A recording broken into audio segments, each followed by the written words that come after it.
Usumbai barit babila kung kayom na day bantay. Pagkaban ba na labihan di dakajud man yangin yalan. To sumeno kaya uprakasyang ya uso aban ya pulang. Uso ate ubabang ubajeng lagi memondi alusan. Tôi sẽ được ngân tay qua nó vô cùng ra tôi sẽ được ngân đôi khi how we do me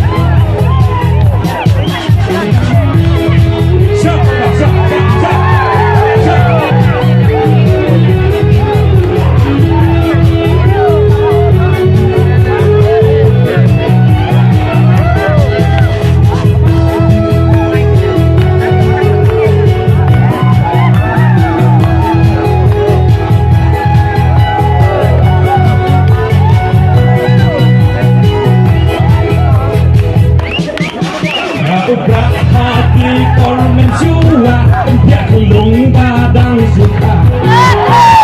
Ulung kodor hangabat habi Lapan wandur da usri usri Kunjur ya kasun syarkadar Da ubrak aban pen putar Malaysia klan kis takin her Kikwan toy kin sayap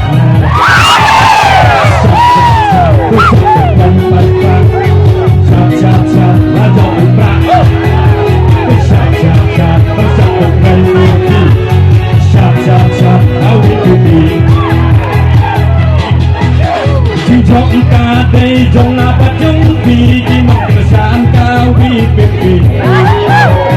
Kau king ki mau king pat nawi pepi lami nong yasai